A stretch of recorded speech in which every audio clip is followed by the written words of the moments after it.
एक वक्त था जब हिंदुस्तान की सरजमीन पर हर तरफ कुफ्र व शिर्क का अंधेरा था। फिर एक ऐसी शख्सियत का नुज़ूल हुआ जिन्होंने तलवार से नहीं बल्कि अपने किरदार और करामत से दिलों को फतेह कर लिया। जी हाँ, हम बात कर रहे हैं हज़रत ख्वाजा मोइनुद्दीन चिश्ती रहमतुल्लाह अलैह की।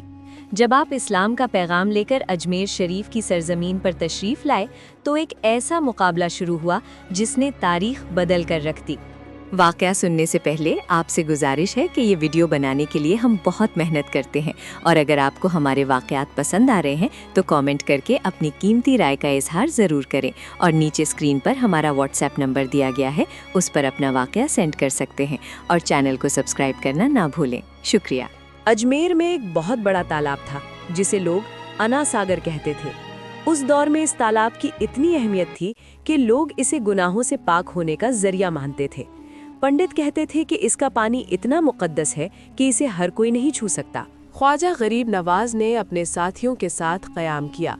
जब नमाज का वक्त हुआ तो आपने हजरत बख्तियार काकी को हुक्म दिया, बख्तियार अजान दो। अल्लाहु अकबर, अल्लाहु अकबर, अल्लाहु अकबर, अल्लाहु अकबर।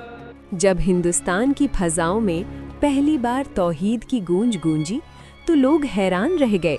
वो अपने घरों से बाहर निकल आए और एक दूसरे से पूछने लगे। आज़ान के बाद जब ख्वाजा साहब के मुरीदों ने तलब पर वुज़ू करना शुरू किया तो वहाँ के पुजारी आग बगोला हो गए। रुको, ये तुमने क्या किया? हमारा पाक तालाब तुम्हारे छूने से नापाक हो गया। तुमने हमारी इजाजत के बगैर उसे हाथ कैसे लगाया? शाम ढलने लगी। राजा पृथ्वीराज चौहान के चरवाहे अपने ऊंट लेकर उसी जगह पहुँचे जहाँ ख्वाजा साहब तशरीफ फरमा थे। ऐ फकीर, यहाँ से उठो। क्या तुम्हें मालूम नहीं कि यहाँ राजा के ऊंट आराम करते हैं? बाबा, हम मुसाफिर हैं, हमें नहीं मालूम था कि ये ऊँटों की जगह है। आज रात हमें यहाँ रहने दो, तुम ऊँट कहाँ और ले जाओ। फकीर की हिम्मत देखो, राजा के ऊँट कहाँ और जाएंगे।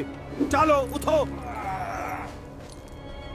जब बदतमीजी बढ़ी तो ख्वाजा साहब ने मुस्कुराकर फरमाया, ठीक है बाबा, हम जा रहे हैं, मगर अब तुम्हारे ऊंट यहीं बैठेंगे। अगली सुबह एक अजीब मंजर था। राजा के सारे ऊंट जमीन से चिपक गए। चरवाहों ने जान लगा दी पर ऊंट ना उठे। जब राजा को पता चला तो उसे एहसास हुआ कि ये कोई साधारण फकीर नहीं है।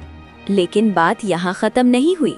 जब राजा ने ख्वाजा साहब को पानी लेने से रोका तो आपने बख्तियार काकी से फरमाया, बख्तियार जाओ एक कूजे में पानी भर लाओ। दोस्तों, जैसे ही बख्तियार काकी ने वो कूजा तलब में डाला, सुभान अल्लाह, पूरा अना सागर तलब सिमटकर उस छोटे से बर्तन में समा गया। तलब मंसूरी मिट्टी की तरह सूख गया। पुजारी घबराकर राजा के पास गए। राजा ने उनके सबसे बड़े जादूगर रामदेव को बुलाया। रामदेव बड़े घमंड के साथ ख्वाजा साहब के सामने आया। मोइनुद्दीन, मेरा जादू देखो, तुम मेरा मुकाबला कभी नहीं कर पाओगे। रामदेव चिल्लाता रहा, गालियां देता रहा, लेकिन ख्वाजा गरीब नवाज खामोश रहे। फिर आपने उसकी आंखों में देखा और एक ऐसी बात कही जिसने सब पलट दिया। रामदेव, तू चीखता क्यों है? मगर मैं तेरे माथे पर ईमान की रोशनी देख रहा हूँ। ये सुनना था कि रामदेव का दिल मोम हो गया। वो जो हराने आया था वो कदमों में गिर गया। उसने उसी वक्त कलमा पढ़ा और इस्लाम कबूल कर लिया। ख्वाजा साहब ने उनका नाम रखा मोहम्मद सादिक। ये था अखलाक और किरदार। ये थी वो करामत जिसने बिना किसी जंग के अजमेर की किस्मत बदल दी। बेशक, जिसे अल्लाह हिदायत देना चाहे उसे कोई नहीं रोक सकता। ख्वाजा गरीब नवाज का ये किस्सा हमें सिखाता है कि सब्र और सच्चाई में कितनी ताकत होती है। दोस्तों, अगर आपको ये वीडियो पसंद आई हो तो इसे शेयर ज़रूर करें और हमें कमेंट्स में बताएं कि आप अगला किस्सा किस वली अल्लाह का सुनना चाहते हैं। सुल्तानुल हिंद जिंदाबाद।